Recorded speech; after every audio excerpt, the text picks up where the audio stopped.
Hello. Hey, brother, how you going?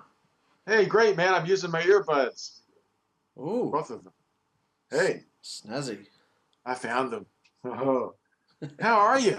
I'm very good, mate. Missed you. Yeah, me too. Oh, we've been really through a lot the last couple of weeks moving. Yeah. Hey, How there's are you, Hey, Phyllis. sister? how you doing? Yeah, great. I can't hear you. Oh, Oh, she can't hear that you. that Here, that's have an earbud. well, that's okay. I can see, and that's what matters. I love you. Yeah, love you too, sister. How you been? You've been working Well, hard. yeah, okay. Yeah, we have.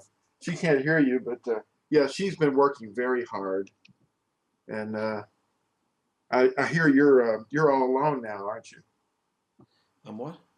Are you all alone? Yeah, yeah. Oh, not in the Okay. house, not for a couple of days. Oh, okay. Yeah, yeah. So, you know Yeah. what? If you take out this earphone, you can still hear me. This one, Yep, I'm taking it out. yep, I hear you on one side. yeah, Now they can't. Now no one knows yeah. That's that it. I'm wearing it. See, nobody can Ah, see. See, no one can see mine either. yeah. Sneaky. Yeah. All So right. otherwise, we're sitting together, and people are like, "Why are they wearing their earphones?" Yeah. What's the deal? Yeah, They must have bad hearing. Yeah. yeah. They're listening to music. So, Mm. well, you've been through a hideous move, haven't you, bro? Isn't it? The pit's just moving. Moving is just about one of the worst things that you can do. Yeah, Uh, but you know what? The birds are still singing and the sun is shining. I'm okay. I bet it's cold where you are, it is isn't pretty it? cold. Yeah, Yeah. we've had to become fire people. I've never had to have a fireplace and Oh. ordering wood, and my Huh? father-in-law brought down a splitter because my little axe wasn't good enough, and I had to start splitting wood, and I have to do all this stuff. Like I have to be like a man. It's not. Wow. What's wrong with that? What's that? I got to Yeah. get my hands Well, dirty. yeah. So Well, watch out for the bugs that live in those woods. I mean, the little bugs that come crawling out, especially those little guys that have all the legs. Watch yeah, out. yeah. Yeah. So yeah, to answer your question, it's getting a bit cold. Yeah. Yeah. Well, we're having a great time here. I love warm weather, much more than Mm, cold. But Phyllis yeah. likes four seasons. Of course, I only believe there's two seasons, and I keep reminding her of that. But because the sun's either above the equator or below the equator, that's it. That's all there is. Yeah. There's Kayets and there's Chorus. Yeah. But anyway, she likes it because she likes snow, and I don't like snow. You know. So where are you at now? Is it hot weather or? Yeah, yeah, we're seeing a lot of hot weather, and in this part of the world, it's really muggy. And in fact, there's fog outside right now. It's so muggy. Mm, We're in a cloud. Yeah, wow. it's really humid, very humid. Yeah. So now that you've moved, you wouldn't have to be going back and forward to the islands. You'd have it all in one place. Yeah, it's been a sad week. Actually, 2 weeks. We started making decisions some time ago after Chris left. He put our minds on this financial situation, which was continuing to unravel and cave in Mm, because of the lovers that are out there, committing their entire lives to destroying my reputation. yeah. They don't know me personally, but it's okay. I love them, and I don't know who they are. But anyway, the thing of it is, the business part of the management of the funds and the donations and people trying to support us just kept dwindling and dwindling and dwindling. And we saw this trend over the last 2 or 3 years, and then it just became severe. We went below the waterline where we were gasping, and we were supporting with the business and the family that was living in the building. And they had to move up north. So they just left a couple of days ago. And the day that they left, we also lost our little kitten because she had to be put to sleep. Mm, So Phyllis has suffered that loss. We lost our dog about 2 months before that. So Yahuwah is removing things from but it's also simplified. mm. I have, less to do around on the highway because my son Adam is now working pretty much in my place, so I don't have to go in there, but maybe once a week. Really? But yeah, And I'm working very, very hard. Oh, put that out on the On- airwaves. Lou's not in the shop. I am working. Well, I'm working very, very hard on translating from the Hebrew the actual, perfecting the words. In fact, that little 3 pages that I sent to you that I had already, finished. Yeah. Well, actually, I'm 40% of the way done, and it's speeding up as I go because I keep correcting and perfecting. Like, take the word that you read in Bereshith, or Genesis chapter 1. If you were to look at the words, let me find it here. In the typical translations, you'll be reading along, and it'll say, and God said, let there be light, and so on. And God said, let there be an expanse. Well, what is an expanse? I looked at the Hebrew word, and I see other translations, and I'm consulting, the King James and, the ISR version, all those other ones. I mean, I've got just a stack of them. But what does the Hebrew mean? An expanse, to separate something. Well, guess what? Even the one that I sent you last night, he woke me up in the middle of the night, Yahuwah did, and he said, you know what? You ought to make this simple because you're writing this for another generation. Another generation of people after I'm gone, Yahuwah willing, if he tarries, will have to read this. And they're going to have to make sense of it in your language. And he's speaking to us in babbling lips. But we want to make sure the babbling is less, it's discernible for people that speak our language. So what he did was he woke me up and he said, you know that word expanse? And I said, yeah. And he said, the word's supposed to be space. Space? Well, yeah, that's it. And so I have to change that. So you see, I'm going through this stuff, waiting for him to teach me. So let me read that text to you real quick. Yeah. Well, I'll read it from the translation that I've already, been perfecting. Hold on. Yeah. Oh. All right. Let's see. And Elohim set them in the space of the Shamayim to give light on the arets. What set what in the space? The sun and the moon and the stars. Watch this. And to rule over the Yom and over the Lila. That means the day and the night. And to separate the light from the darkness. And Elohim saw that it was good. And there came to be evening, and there came to be morning, the 4th Yom. Now, watch this.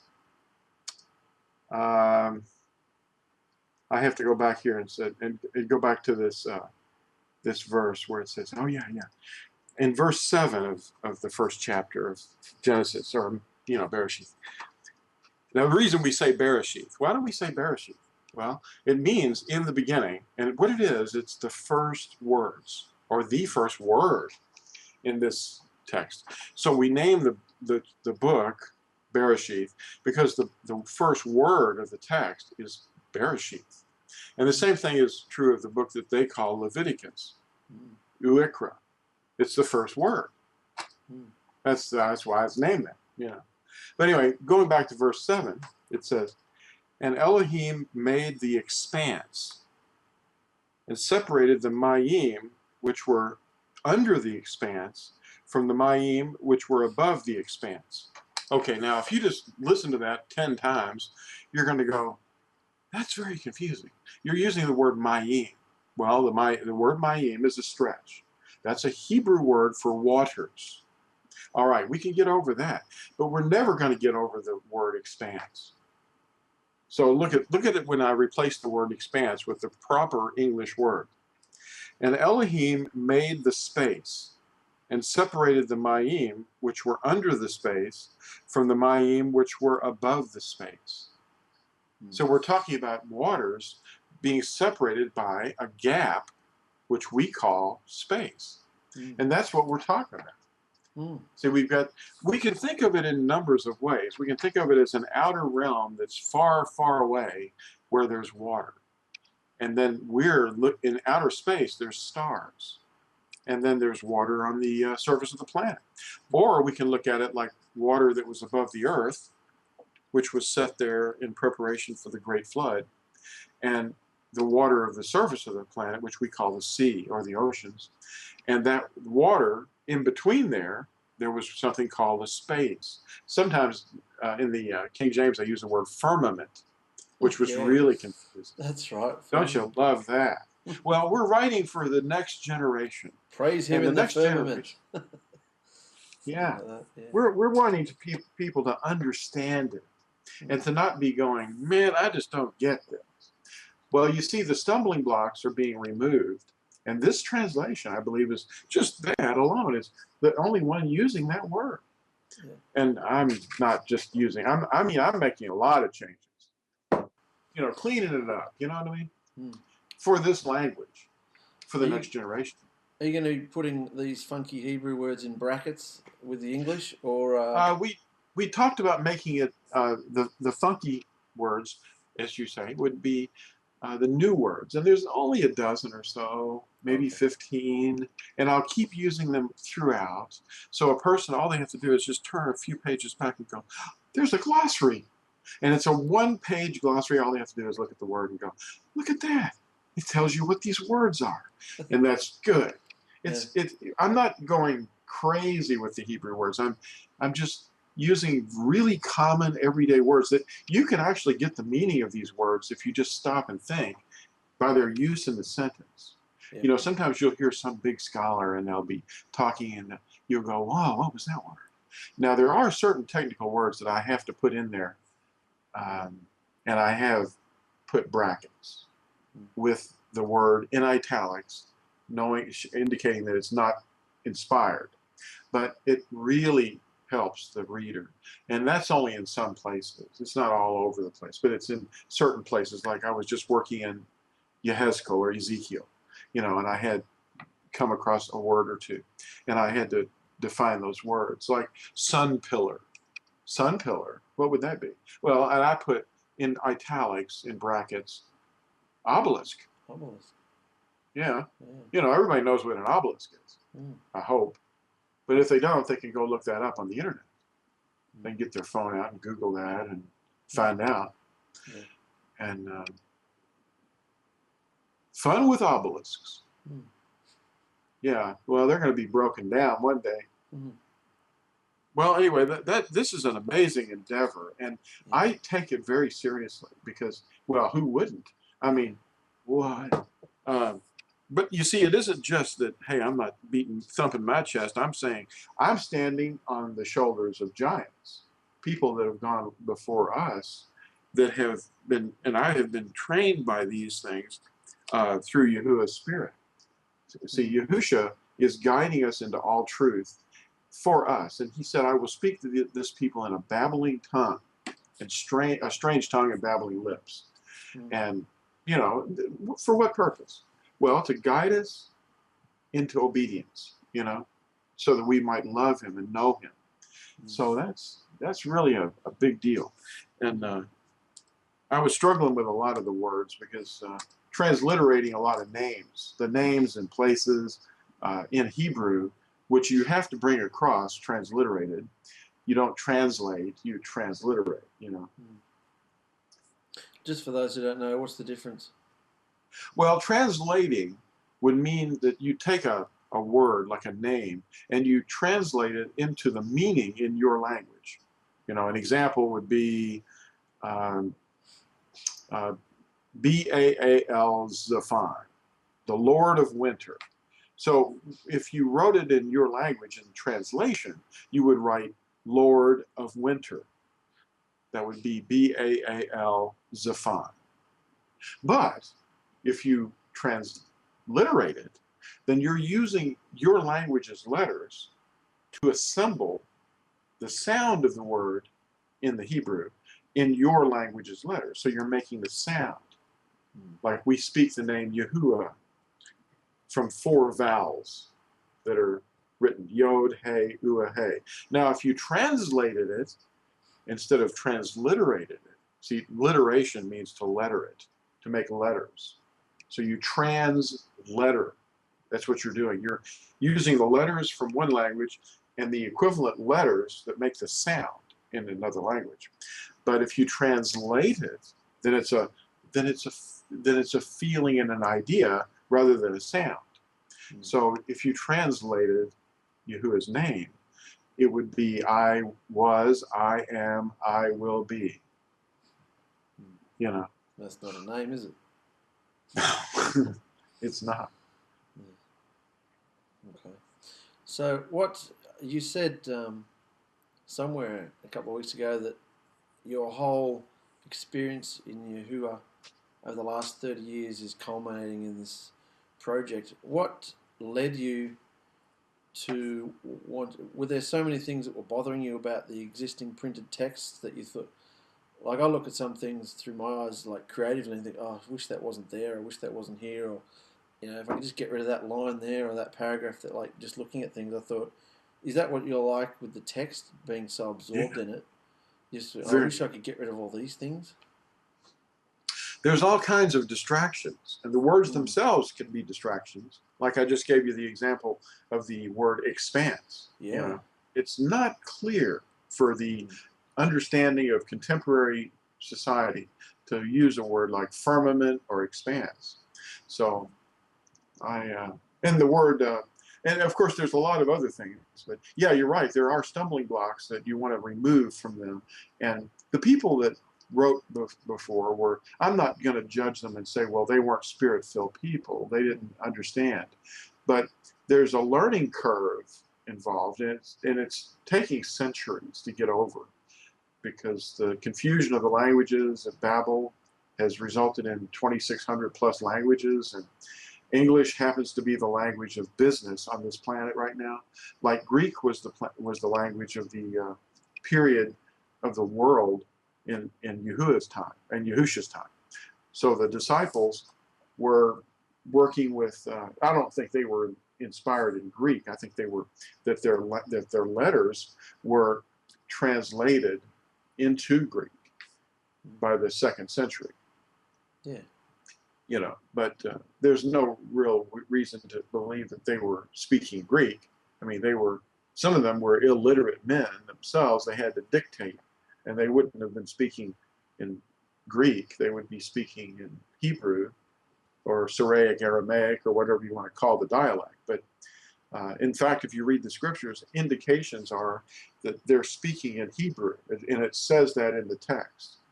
Because when Paul lifted up his voice and spoke to this crowd in Hebrew, it says this, that they all became very quiet because they understood it, you know. Well, that's an amazing task. I was amazed. I didn't realize you weren't at work as much, because I was saying to Amy, how could he be 40% through? This was supposed to take years. I thought, is the existing texts come so far that you're really only having to sort of pick out a few words and change them, or are you having to like research so many different layers? Or it's a little of both. I mean, you're using what has been done in the past that with Yahusha's spirit is acceptable. I mean, I don't just whimsically say, well, I don't like something. If his spirit guides me and says, this is unclear, this is not making sense, then I dig into the text and I look at the Hebrew and I wrestle with the words and I go, well, what's the context? What are we looking at? So then I go, wow, that was easy. But the translators have jumbled it up because they didn't get it. They were just carrying it forward. And that's true of sometimes even the literal translations. The literal translations can sometimes, well, most often be correct.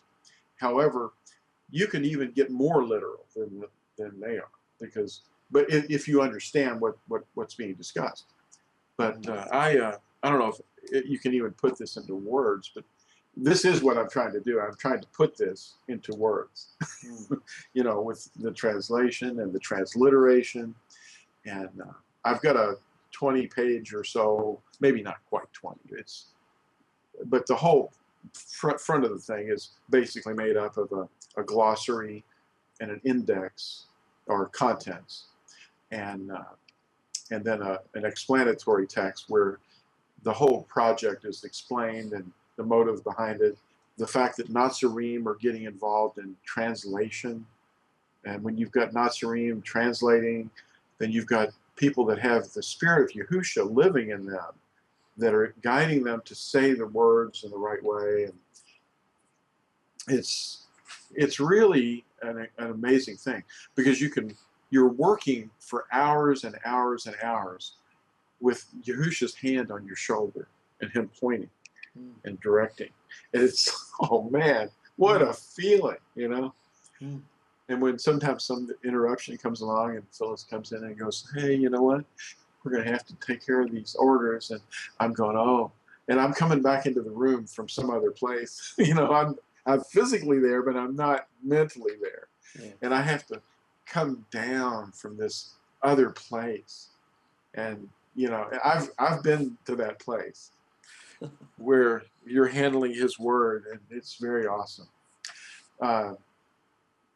There's just so many things that pop out of the text. That a translator is somebody that has to have his spirit to do this. There's just no way that this can be done without him. And you know, all the footnotes that you see in all these, like the NIV and others, oh my, they're just trying to explain why you shouldn't be doing what, because see, they're infected with dispensational concepts. You're like, that was for them, and we're somebody else. It was, you know, and it's a different period of time, and this was the way it had to be done then. As if truth is not eternal. It's just true for a period of time. Well, isn't truth true during all eternity? You know, why would it be true during a period and then it's not true during another period? Why? You know. Have you got any little numbers or stars or dots or footnotes or anything like that in there? Oh, there's no dots. There's no little diacritical marks. That'd be hard not to do, wouldn't it? To explain why. That'd be really hard. I think there might be just a few words where I left a little apostrophe in to separate a vowel, but of course it wasn't in the Hebrew. But I left it in there because it looked appropriate, especially when two A's are next to each other. You know, not always, but in one case, Yaakov.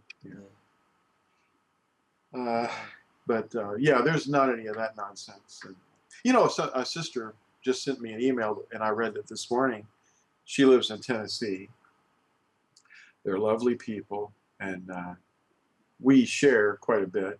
And this question she asked me was, there was this text of Revelation that was found and translated into Greek, and the number 666 was written with 3 Greek letters, and the 3 Greek letters were indicated with a line above them, and she was wondering, what's the line?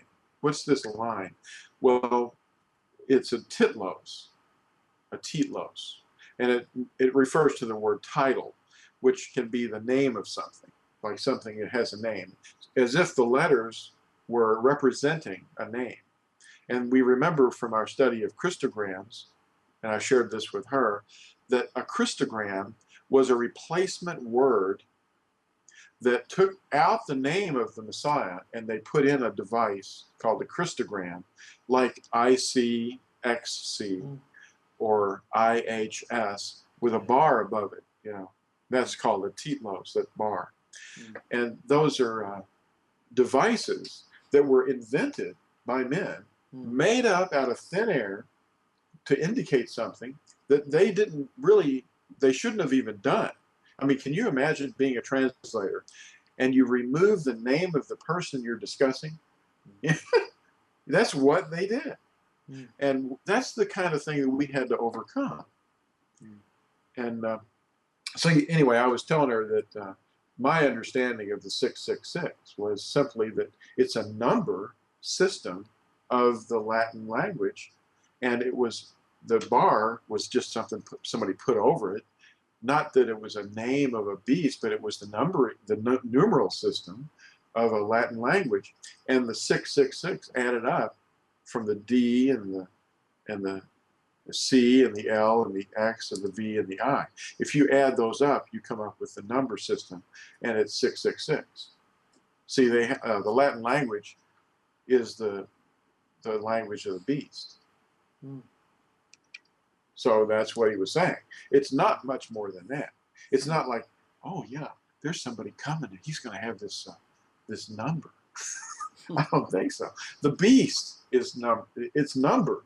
He identified it, but you see, it was concealed because, you know, the fact is, Yahushua, as we call him, or Eleazar, the one that wrote it on Patmos, was inspired to do some things in a veiled way so that people would overread it and go, well, he wasn't actually saying, you know what, the Roman Empire is going to go on and it's going to turn into something else, but it's still going to be the same evil thing that it is, and I'm going to call it the beast.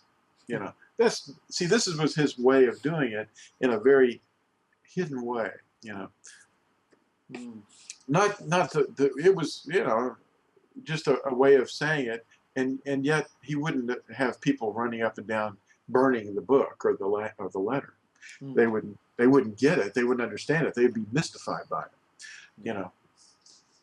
But anyway, that relates to translating too. Yeah, yeah. Have you been tempted to take out and like change all the books around, or take verse numbers out, or like all those funky design type things? What are your thoughts on all those sort of issues? Well, I find that there were two things that happened in history. One was that the books of Scripture were rendered into chapters, which aren't that bad. They're just locating mechanisms. You can find something. And then some centuries later, a couple of centuries later, they added the verses. And I've left those as they were, because a person needs that to do their research. Yeah. So those are research tools. They don't add to the text in the sense that they change the meaning of the text. They just give a person navigational controls. So I wouldn't want to remove those. No.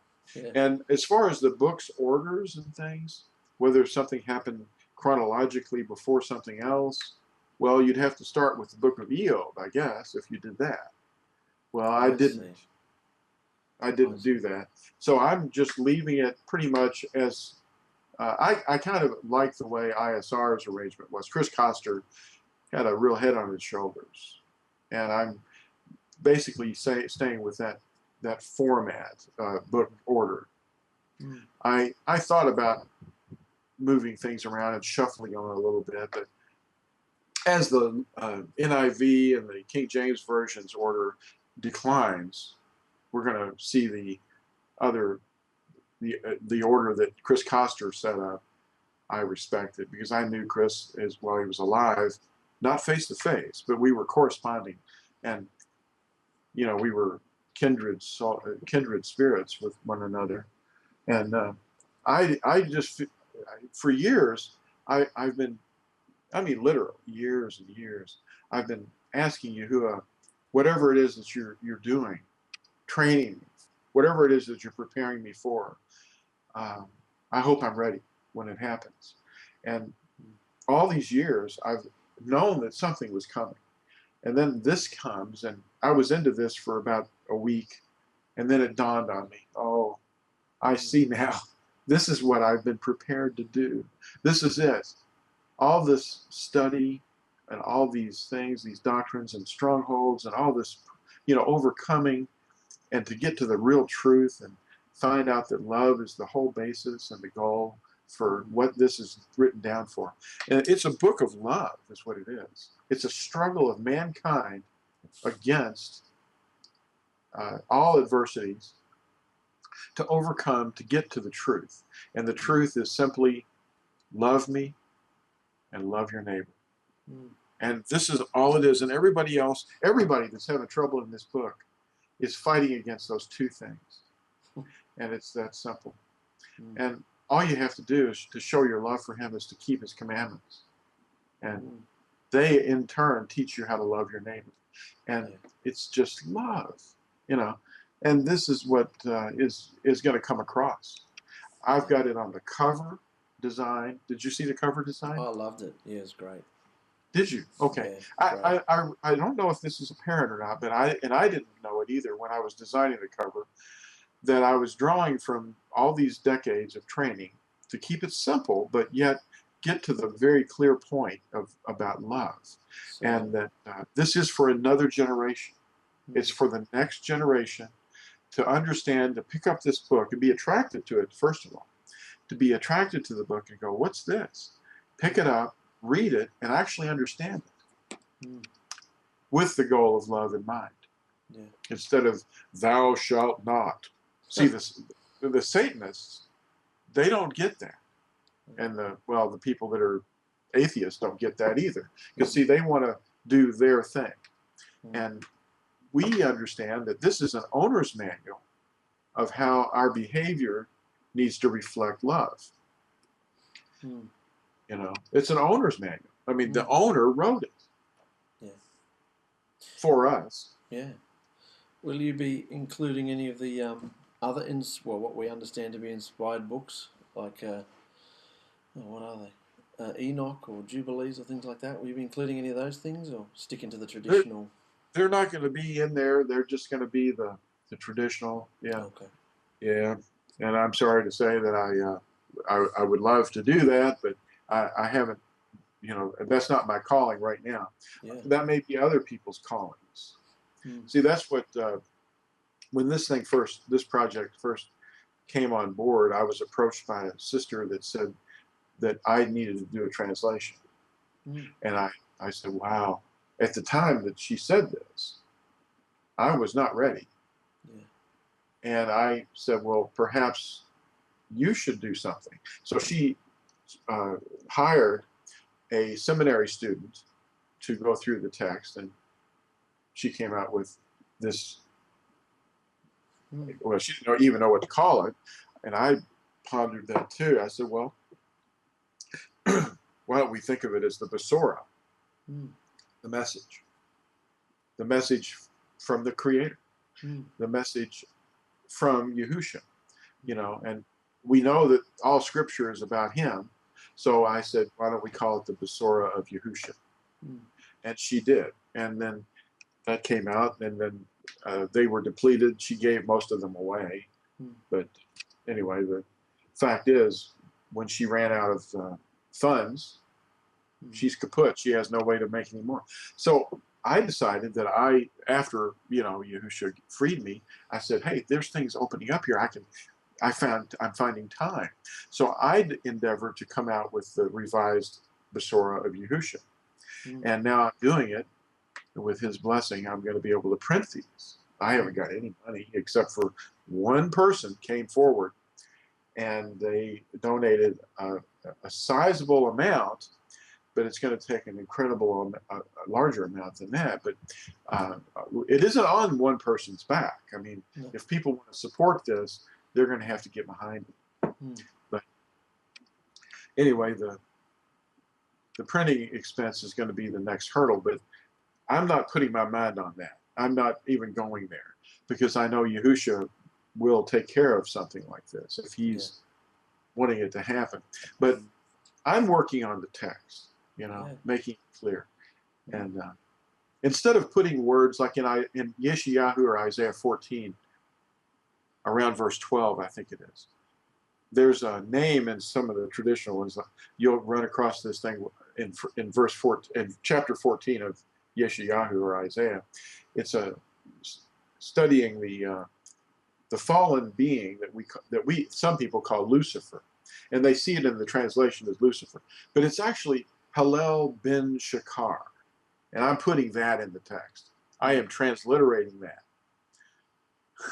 You know, so people are going to be reading verse 12 of chapter 14 and go, Hallel ben Shakar, and then I'm going to put in italics what it means. You know. I see. So if you translate that, you get Lucifer, but if you transliterate it, you get Hillel ben Shakar. Well, Lucifer is not even a loose translation. Okay. Lucifer is a Latin word. You see, for over 1,200 years, the Latin Vulgate, what's that? Well, is that tongue? this guy, Yeah, it means a language. Vulgate. Yeah. Yeah, Vulgate. The Latin Vulgate was a translation done by a fellow they called Jerome. His real name was Hieronymus. Oh, I remember him. Yeah. Anyway, he did this translation, and it took him from 391 to 403. I mean, it took him 12 years. 13 if you count the 0. Anyway, what we're looking at there is a long period of time, and the Latin Vulgate was like the King James, so it was so popular that nobody had it, I mean, except a few people, but you know, the priests and the bishops, but they had transcribed a number of them. But anyway, this is after Constantine, you know, and anyway, the thing of it is, it was written in Latin. Okay, so the Latin Vulgate was popular for over 1,200 years, and it was even more so than the King James. It was the thing, you know. And then along comes the Reformation, and all these different translations started to emerge, like Wycliffe and Tyndale, and they translated into the common language at that time, being English. And along comes King James. Of course, now the Geneva translation was showing people far too much. It was explaining things too well. So King James, being Catholic-minded, wanted to control that and separate the Nicolaitanes from the people. So the lords over the people would, like words like church were not even in Tyndale's translation. And they used the word ecclesia, the congregation. The congregation is what they used. So the people, all the people, there weren't any hierarchies, but King James wanted the idea of the hierarchy to be emphasized, as if the hierarchy was the real church. And so by this distinction, they burned Tyndale at the stake for his error, because he refused to use the word church and instead used the word congregation, which is what the word really should be.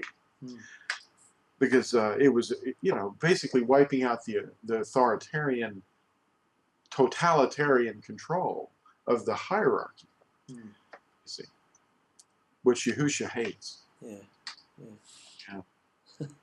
So they've lost their control now, because there's people like you and me and other translators and people that are working at teaching the truth.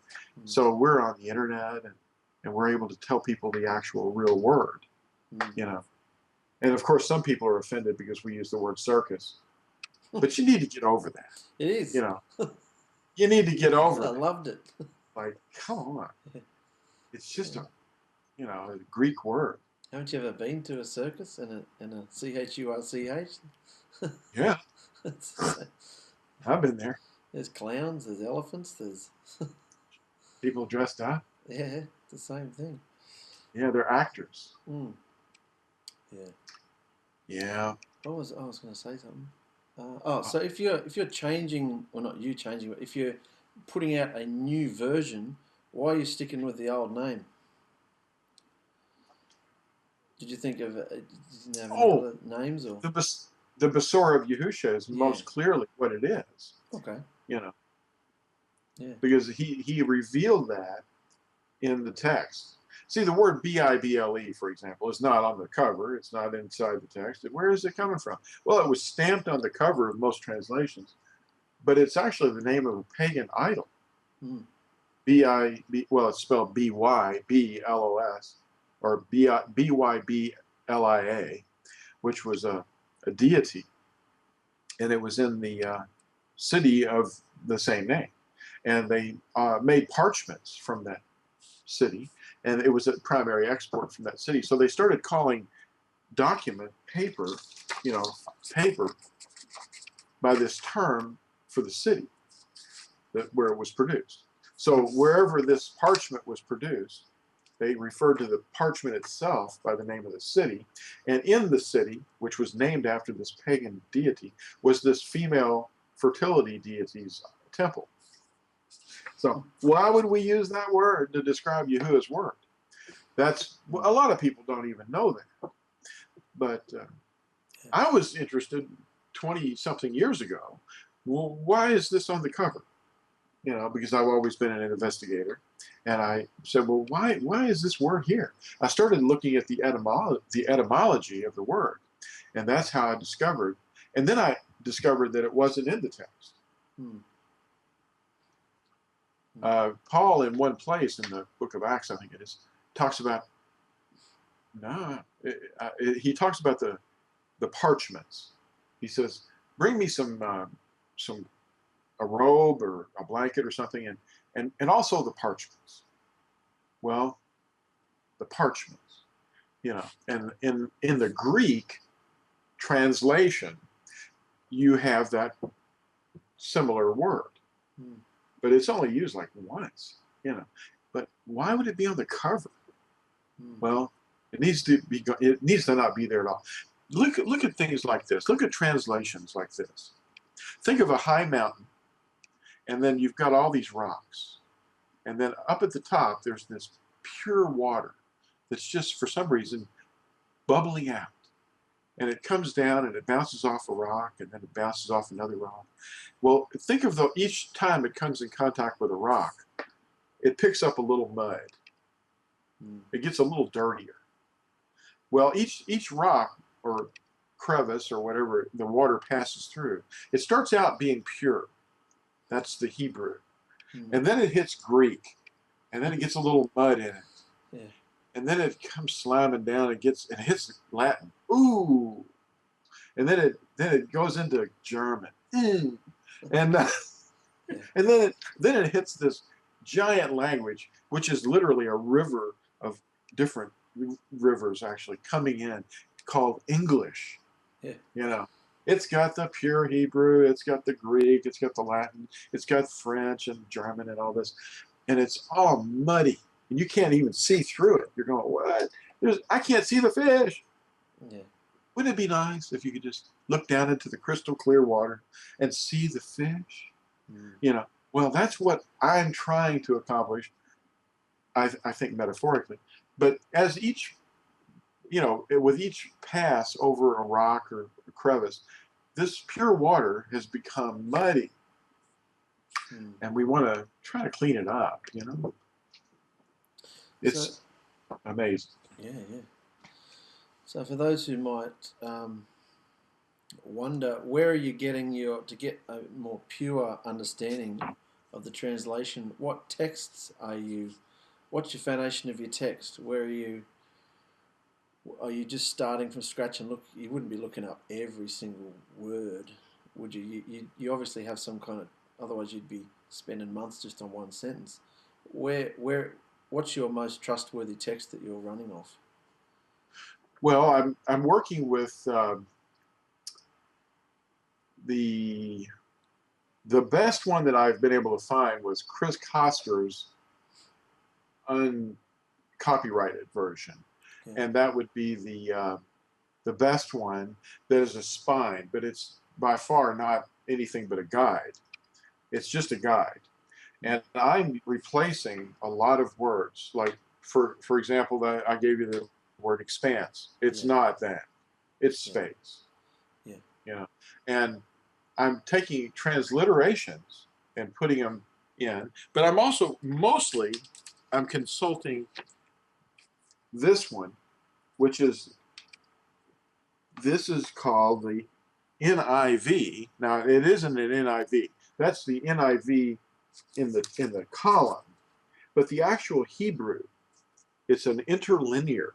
Okay, and I don't even trust the English words below every time. I look up the Hebrew words, but it's called the Interlinear Hebrew English Kohlenberger, 4 volumes in one, and it goes from Genesis through Malachi, which is Bereshith through Malachi. And then I've got the Greek also, but I don't necessarily trust a lot of the ideas that people have about, you know, the discoveries made of Hebrew in the NATSARIM writings. See, I'm calling than the NATSARIM writings rather than the New Testament, Oh, okay. if that's appropriate. If that's Oh. appropriate. Yeah. The NATSARIM were not really around until Yahusha's time. So Yeah. I'm referring to them as not the NATSARIM writings. That's better than messianic. Yeah, that's much better. Love that. Well, yeah. Messianic is kind of a messy word. Yeah, I reckon. Yeah. So, speaking of NATSARIM writings, are you sticking with the order of those books, or are you going to kick the fan? Yeah. I'm using that order. Yeah. Great. I thought about, several years ago that if we could get the order more appropriate, we should start with the Book of Acts right after, like if we were. In fact, I'm not finished yet. I mean, I have yet that ahead of me. In fact, the NATSARIM writings are still yet ahead of me, but I'm still thinking about them. But you could start with Matthew and Mark, and then Luke, and then Yahushua, and then jump right into Acts. Instead of, I don't know. What do you think? Well, that's actually what we normally do, isn't it? Matthew, Mark, Luke, John, Acts. I just meant, would you put the 3 or 4 books that are at the end before Revelation? Would you because people go straight from Acts straight into Paul, which is kind of more complicated than at the end when you got your 1 John, 2 John, 3 John, 1 Peter, 2 Peter, James, all those ones who walked with Yahusha. All right. Some people would argue that they should be read up the front because they're foundational. They're easy to understand. I'm listening to that. That makes sense. Well, you in wrote other words, that. maybe. You wrote that in Fossilized, I think, somewhere, didn't you? I did. And I'm going to have to go back and look at that. People get hit with Paul straight up, and that's a bit. They haven't gone through the ringer of the foundations, and they start forming all these weird thoughts from Paul's stuff. Yeah, that's true. I'm glad you reminded me of that before I get into it. Yeah. But the Book of Acts is a problem for some people right off the bat. But when they haven't had the foundation, I know they've read the 4 memoirs by the emissaries that explain the actual activities of Yahusha. And then you've got the activities of Yahusha in his body in the Book of Acts. What would you recommend? Oh, I don't know. I just based on what you wrote earlier, I thought you had said something like you'd go Matthew, Mark, Luke, John, Acts, James, 1 John, 2 John, 3 John, or Peter. So Peter's in there somewhere. Like those 3 guys come up the front as well. And then you have Paul at the end. Like you have Paul later on. Which like instead of jumping into Romans right after Acts, because Romans is going to make people understand some things, and then other things they're going to, because of the traditional teachings. Yeah. So if we could keep Romans and 1 Corinthians and 2 Corinthians and Galatians and Ephesians and all those after 1st and 2nd and 3rd John, and yeah, because he's talking about circumcision in one book, and he's talking about end times in another book, whereas James, Peter, and John, they're all talking about love and just obey the covenant and love one another. Yeah, it really went wrong with a lot of that, and I think it does influence the reader if they're going right through. I don't know that most people just read from the beginning all the way right through, but it would be helpful for the person that's exposed to it for the first time to understand that. Of course, the word selection is going to be involved too. When you're reading a translation of Romans or Galatians, especially if you're reading about the law and you don't know what law he's referring to, the law of circumcision is what the book is about. Galatians is explaining that. But they infer that the law is the 10 Commandments, as if it's been done away with. And there's a lot of conflicts. But the book order is something I might deal with, Hmm. when I get to that. Well, I love the name of it, NATSARIM writings. That's much better. NATSARIM writings, yeah. What do you call the old? What do you call that? Just scriptures? I'm not naming it anything. I'm just what the name of the book is. Yeah. And I don't separate. See, No. I mean, Yahusha said that the word can't be separated. It can't be divided. So we don't divide it. It just flows right from Malachi straight into Matthew, just as it should. It explains the coming of Yahusha right after the 4th chapter of Malachi, and he explains how we're supposed to prepare. How do you prepare for the coming? Well, remember the Torah with Moshe, my servant. That's Malachi. And then right into Matthew and the coming of the Messiah and announcing his coming. And it just makes perfect sense. And I would leave Matthew, Mark, Luke, and Yahuchanan in their proper order. Yeah. Yeah, it's a big, very dangerous thing what they did, putting that line down the middle, wasn't it? Old Testament, New Testament. Like, it's really just telling people to don't worry about this bit. We got a new bit. Yeah, that's the dispensational. Why have an old car when you can have a new one? Don't worry about all that stuff. And then they call it testament, which. What does that mean? That has to do. Well, that's a scary thing. I don't want to offend anybody, but the word testes is something that they would put their hand under the thigh, and they would make an oath, and of course they were swearing upon the future generations of the beings that were still in the man that was being sworn an oath to, and so you get the word testament from that, which it is not. This is not a testament. This is a covenant, But there isn't. There's a lot of trouble between understanding what an old and a new is. The word new is really renewed. And we've come to learn that through our brother Chris Koster. I don't know where he got that, but except Yahusha revealed that to him. So I don't know that Chris had nearly as much information as we have now, but he's brought a lot of light into the understanding. So the renewed covenant is with Israel, and the house of Israel and the house of Yehuda. It says that, in Yirmiyahu chapter 31. And the NATSARIM are involved too, because if you look at verse 6 of chapter 31 of Yirmiyahu, he discusses the NATSARIM will rise on the hills of Ephraim. Yeah. And here we are, and it's a wonderful thing to know you are. Yeah. But here. Phyllis has been braiding her hair on the sides here. I saw that. Nice, sister. She can't hear me. Yeah. Fantastic. Yeah, the whole covenant thing's fascinating. We're halfway through a book that was recommended to us that we got from you guys. What's it called? The Covenants by Todd Bennett. Todd Bennett. Yeah, and we're just the other night we read the Abraham one. That was amazing. Yeah. About the seed. It was all about the circumcision and the seed. The reason they couldn't get pregnant was because he hadn't made the covenant. He wasn't circumcised. The seed had to pass through the circumcised organ into the circumcised, not circumcised, but into the woman who had a name change as well. They were covenant people. The minute they had the covenant, they produced the seed, like the Isaac, Yitzhak.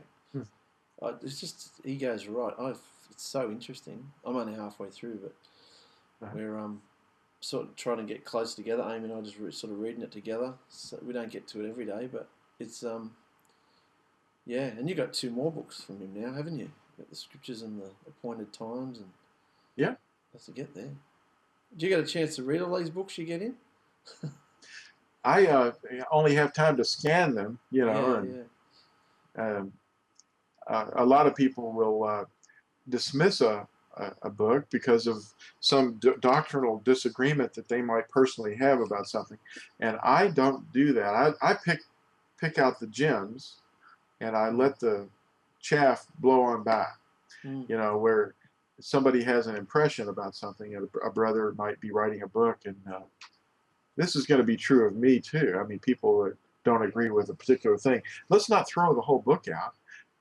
Let's because if half of the things in fossilized customs happen to be true, then we're in a world of hurt.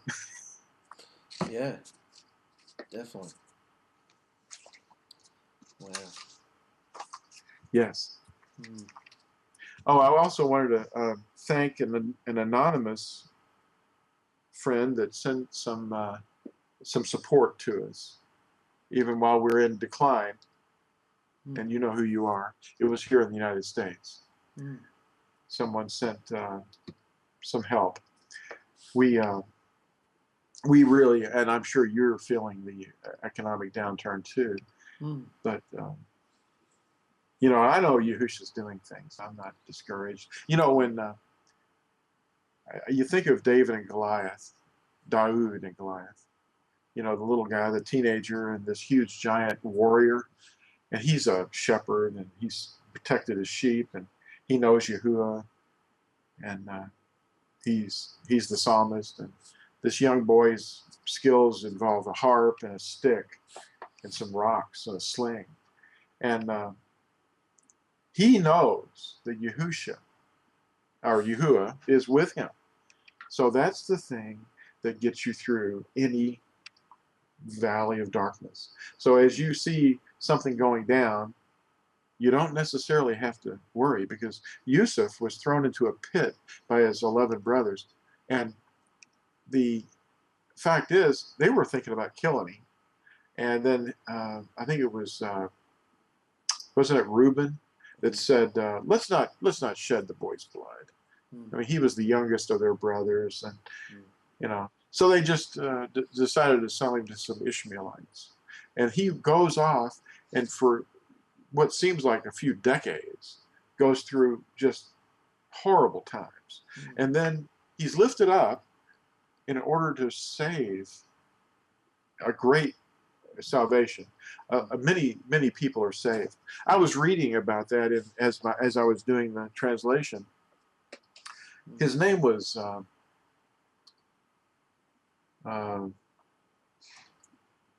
Zanepha Pania or something like that, which properly translated in Egyptian would be Savior of the world. Mm. And then later on in the text, it actually says, you have saved our lives. Mm. You know, and I'm going, wow, that's very good. Mm. A lot of shadows or metaphors pointing towards Yahusha there, isn't it? As far Exactly. as servant, and the fact that Yeah. he kind of died, certainly died to his father, and then was Yeah. kind of in a way, was resurrected. Yeah. When Israel met him again. So what you intended for evil, Yahuwah used for good.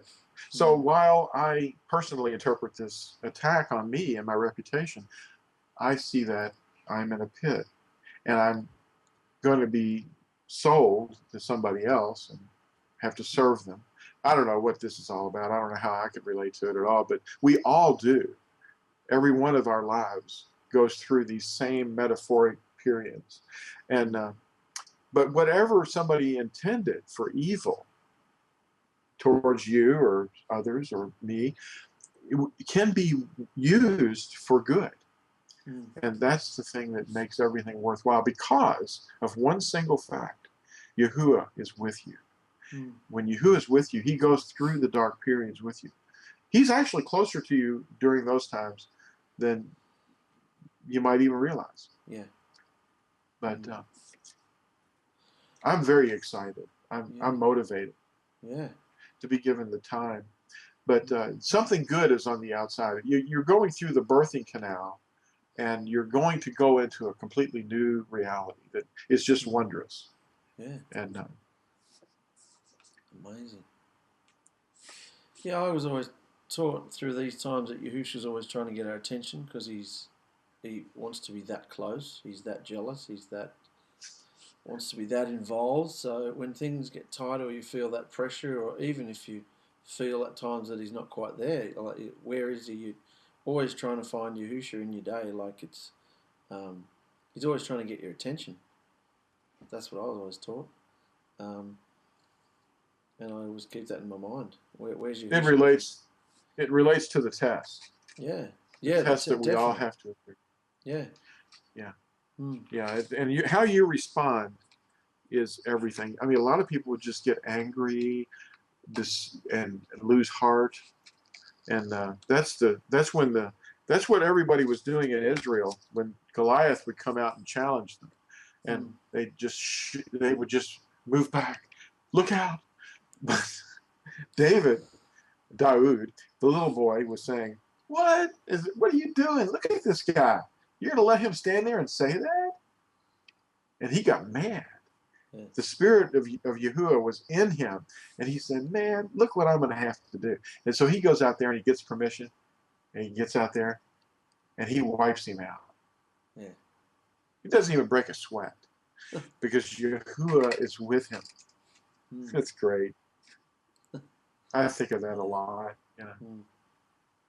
I haven't even gotten to the Psalms yet. Oh my. Oh, it's going to be a treasure trove. Yeah. I'm 40% done, but yeah. I'm working on it. Yeah. Well, that's amazing, going through all your little discoveries as you're going through the text. That must be just mind-blowing, the things you'd be finding. It is. It is. I'm having a lot of sleepless nights because the discoveries are just mind-blowing. Yeah. And just little things that just open up a completely new perspective. Yeah. And I'm putting them in just certain places. You know what this is? And then a little tilted, italicized, bracketed interpretation. And just a little one-line thing, not a long dissertation. I mean, I know that many of the texts, they use a lot of words. I'm not doing that. I'm just saying this word refers to this. And this is what's happening, and I give a text about when Yahusha said this. Like there's a place in Yehezkel or Ezekiel where it talks about a green tree and a dry tree, and Yahusha is the one that said that too. So you're going, well, wait a minute, what's the green tree and the dry tree? What does it mean? So I'm referring to those two things. They actually reflect a circumstance, and it's the context that it reveals the information. That's probably much better, isn't it? Because if something's in brackets, you kind of read it along with it rather than having to put your finger in that spot there and go to the back here. What's that number and where's the... Like, if it's all flowing together, that's much better. Yeah. Yeah, I'm going to make it... I mean, Yahusha's going to make it in such a simple way that it's going to have a cleanness to it. Yeah. That's going to be bringing it over into these babbling languages that we have, this English. And it's just a wonderful thing to be able to see this. But last night I was so excited just over the little simple thing, taking the word expanse and changing it to the word space, which is all it is. That's just one. Another one, like in Yeshayahu chapter 6, the word Alma is disputed over. Alma, a lot of people want to argue about it being, it's not a virgin. Yeah, it is. But I use the word Alma in the text. So that let them have their argument. So it's an Alma, a virgin? An Alma would be a virgin, yes. Okay. In that day and time, there was no way that it would have been possible for her to have been with a man. Okay. A maiden was not, in that culture, exposed to a man. You went to that woman's father or that young girl's father and asked permission to take her as your Isha or your wife. And that wife was not, you wouldn't even think of taking a woman that just wanted to be with you into your tent or your home. You go to her father and get permission. And if the father wasn't there, you'd go to her oldest brother.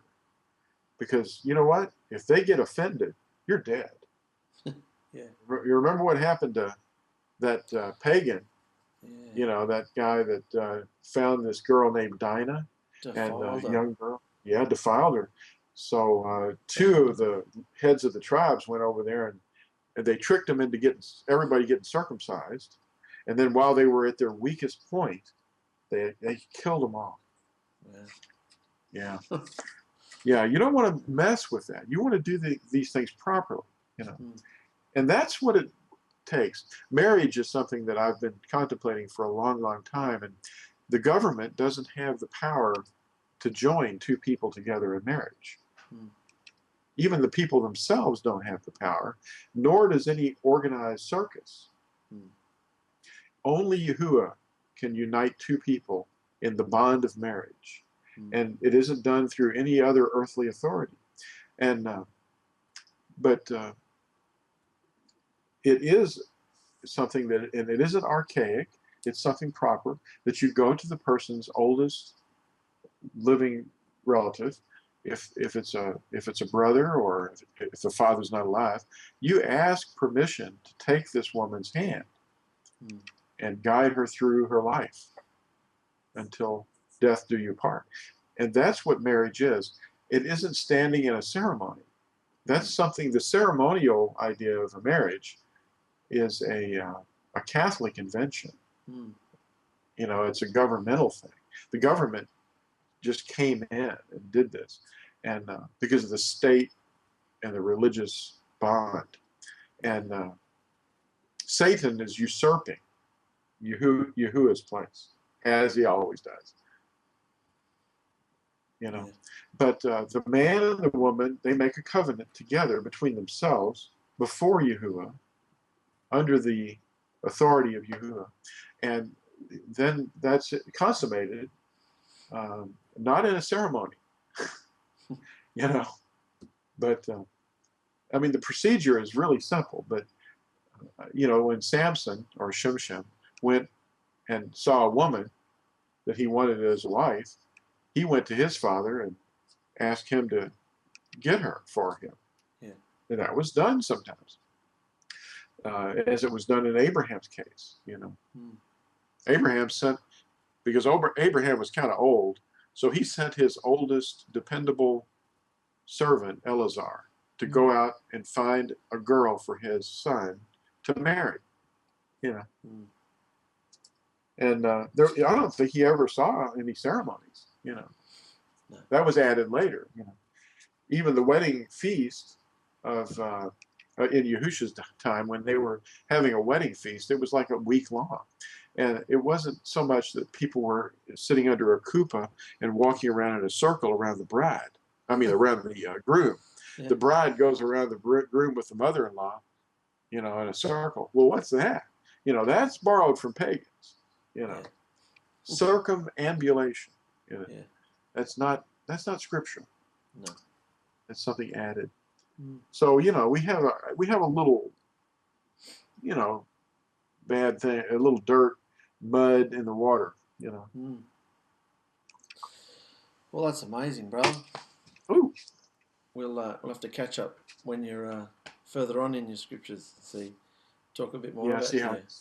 Okay. Okay. Well, it's a learning process. Yeah. It is. I mean, and it's something you have to be taking with great care. How you going with the next boot camp? The enemy thing, is that on hold for a little while? Or? It's going to be on hold, I'm afraid. I'm still taking notes. I've got sheets that and I've got, my bedroom is got loads of things. I wake up in the middle of the night and get writing notes down. But the enemy is exposed in this one. Yeah. And I'm working on it, but it's gonna be a while. If that's okay with you, I've got to get this project going. But what else is anything new with you? I know you're planning on reading some of the NATSARIM. Yeah, I might try and get a couple of them. Well, maybe Matthew, Mark, and Luke. No. Yeah. Adam's already done Matthew, so Matt at Yahoo. Maybe Mark, Luke, and Yahukanon. If I can get those done, Yeah. then we've got the whole NATSARIM scriptures. the whole NATSARIM. Yeah. That's amazing. And Yeah, then- Revelation's done, Mm, and Mattia, who's done. Adam read those. yeah. So now we just do the and ones in between. Yeah. It's going to be a great package. Yeah. Amazing. A lot of people have to take long drives when they're going to and from work, and to just hear the pure word read as it should be with the name included, it's just so wonderful and clean, you know.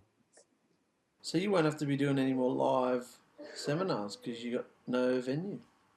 Well, right at the moment, for the next foreseeable future, I don't know when Yahuwah will change that, but let's say for the next 2 to 3 months, I don't.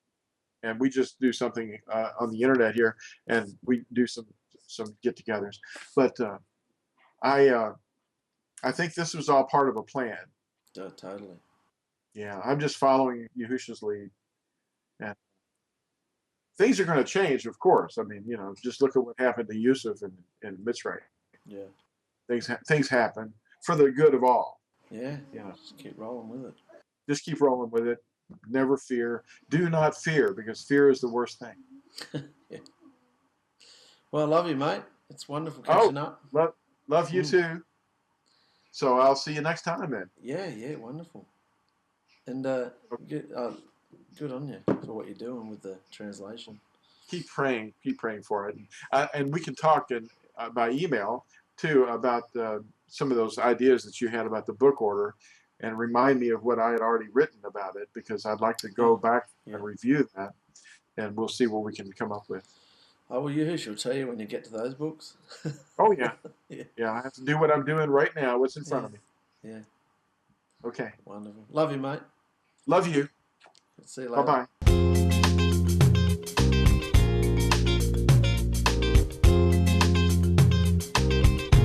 I say I love Yahusha. I love him. His living water. I love it. Don't you sidestep his words, just obey and believe. Don't you sidestep his words, or his heart you will grieve.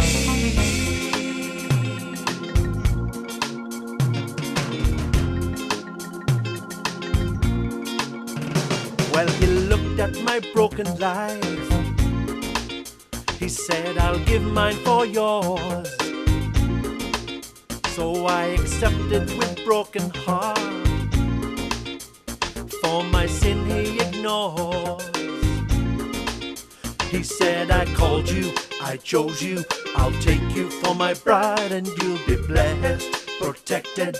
My spirit will be with you evermore. I'll clothe you with my love. I say, I love Yahusha. Oh yeah, I love him. Oh, oh, oh, his living water. Oh yeah, I love it. Don't you sidestep his words, just obey and believe. Don't you sidestep his words, or his heart you will grieve.